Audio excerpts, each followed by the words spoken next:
Hi, I'm Nuala McKeever and I am chatting today, delighted to say, to Siobhan O'Neill, who is Professor Siobhan O'Neill, should I say, mental health champion for Northern Ireland, and she's also an ambassador for a new chatbot called ChatPal, and I'm here to chat to her about ChatPal chatbot. It's all chat, Siobhan. It's all chat. Before we go any further, explain to me what exactly is ChatPal.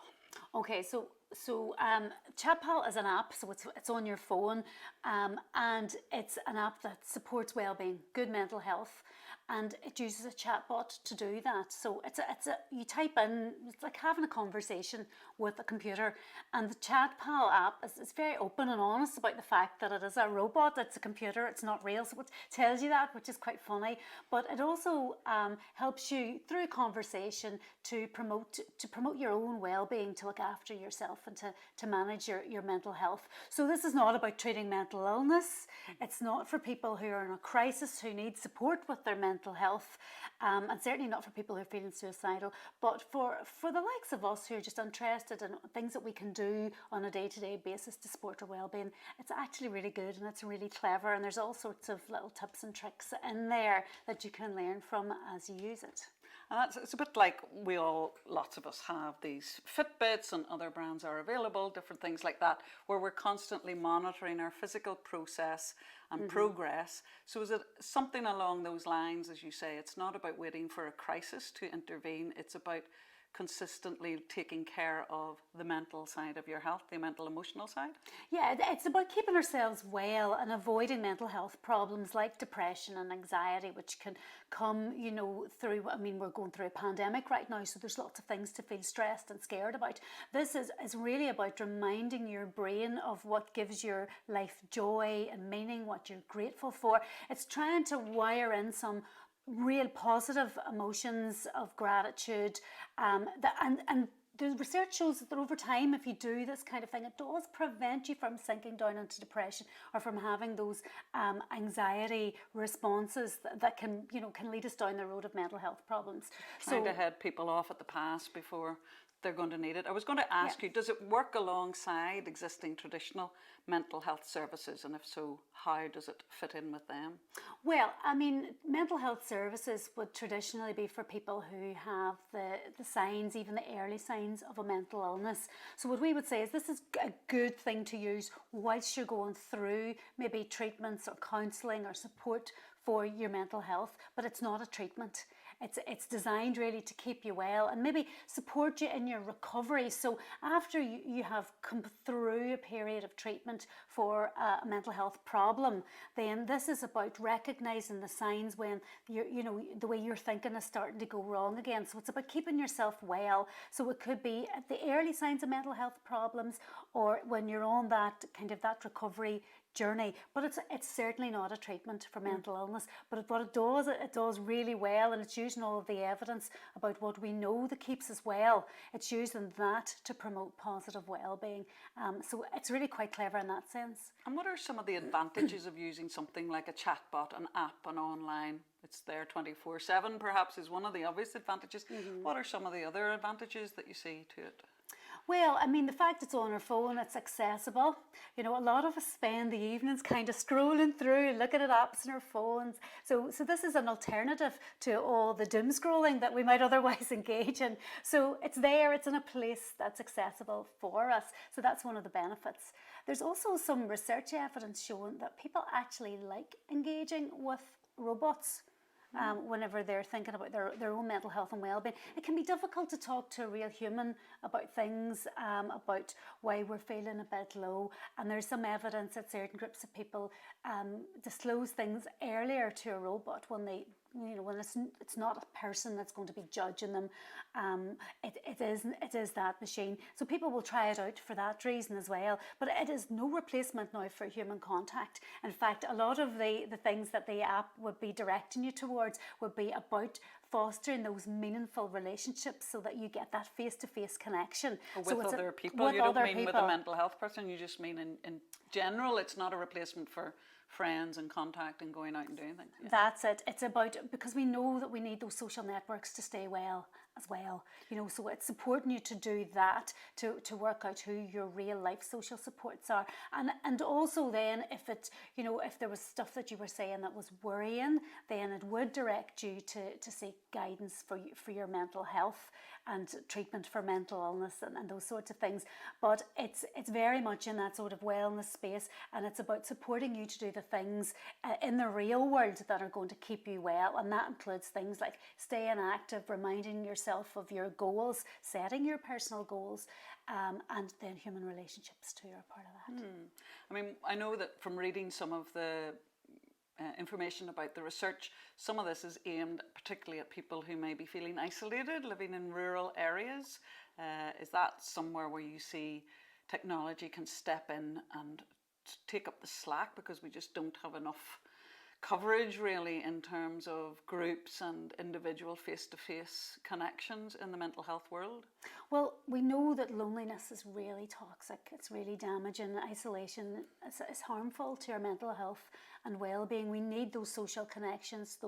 We need the face-to-face contact. But there's some research that's showing us that actually virtual contact can be really good. Not as good as, but you know, it's a good substitute as well. So the chatbot, you know, can create a sense of connection with something. But again, it's very important and this is very honest. The chatbot's very honest itself. It is a robot, but it will support you with that. And of course, this chatbot is one piece of a bigger project that we're involved in, where we're looking at all sorts of other digital mental health interventions to support people. And a few of those would be around creating those connections in the real world, but using digital methods to do that. So it's complementary and supportive of the real world treatment.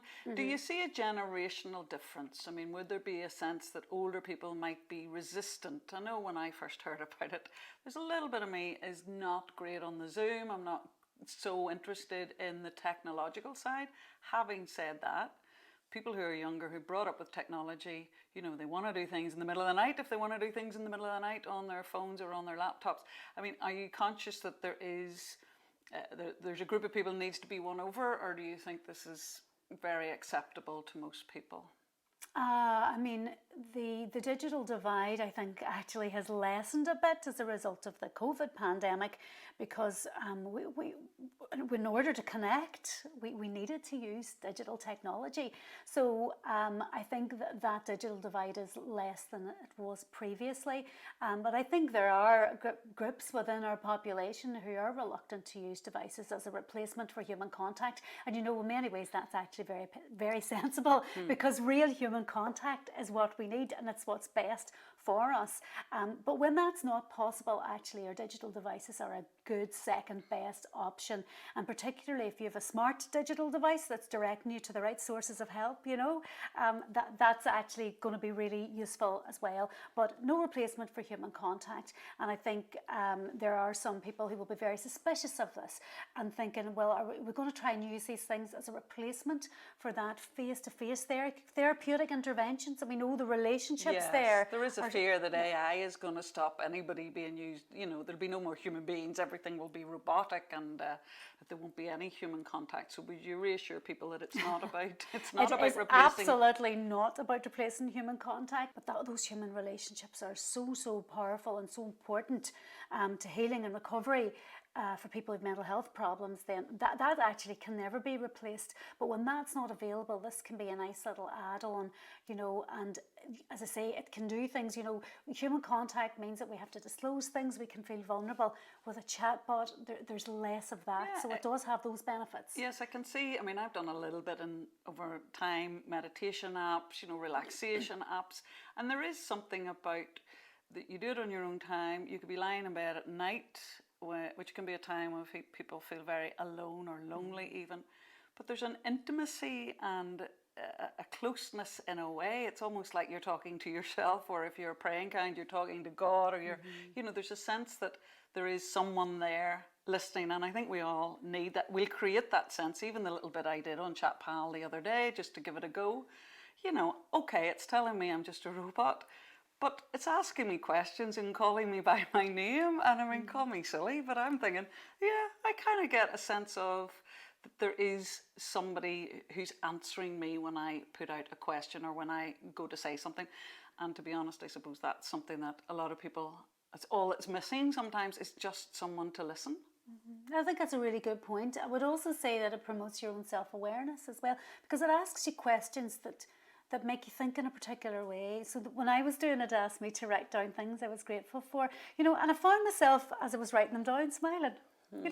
And that's a small thing, and I knew it was a robot, and it wasn't the robot that was making me smile. It was these things that it was prompting me to think about, and that was so lovely. And that sort of a shift in mood can actually be quite powerful, can be quite important when somebody's in a bit of a dark place, and there's nobody else there. So those changes. That word prompt is a good word, because quite often that's why people go to group sessions, they go to support groups, because it's something, even if you want to do something like going running, usually you're advised, do it with somebody else, because we all have the devil on the shoulder that goes, oh, it's only me, what's the point, I don't want to do it. And the connection with other people, as you say, whether it's the chatbot or a real person, that there's a sort of a prompt, and it's not even a judgy accountability, but it's just the sense that there is somebody else, something else, that it's not just me.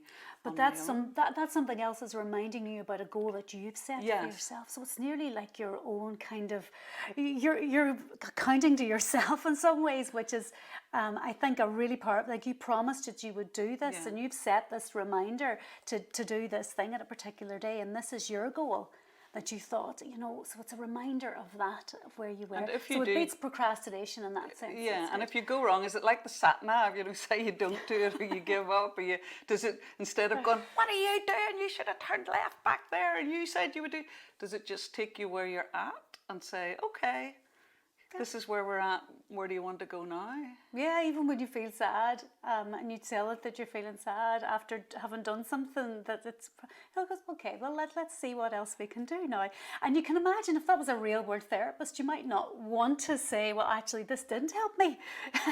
This made me feel worse, so it's kind of, it's just a more honesty. Yeah, it's a raw honesty. This is a machine that you're dealing with here, that's using some of the techniques that we know improve mental health and well-being, that's using those. So a lot of people want that without the need to disclose things to a real person, with all of the vulnerability and everything that comes with that.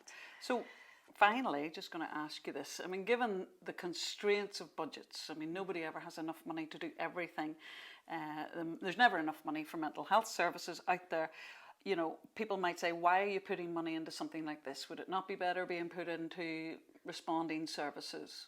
What would you say to that? I think that's a really important question, and lots of people are asking, why don't we put all the money that we have for mental health into those services?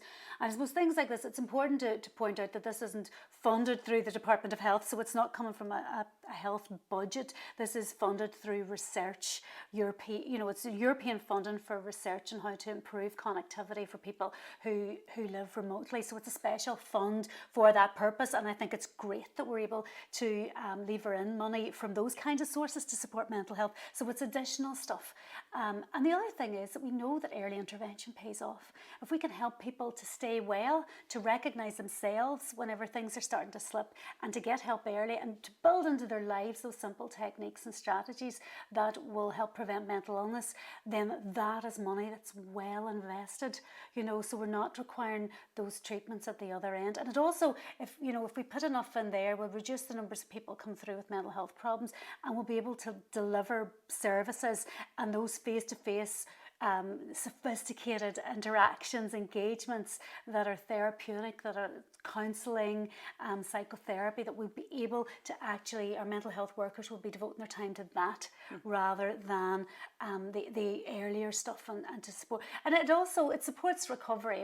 This supports recovery for people. That's one of the things when people complete their treatment that they can use to progress them on that journey towards well-being. So many of the treatments for mental illness are really about getting rid of the significant mental health problems, but this is about recovery, about creating a life worth living, and I think that is so important as well when you're thinking about trying to create a society that really flourishes, that's innovative, that people have meaningful lives and can do what they want to do.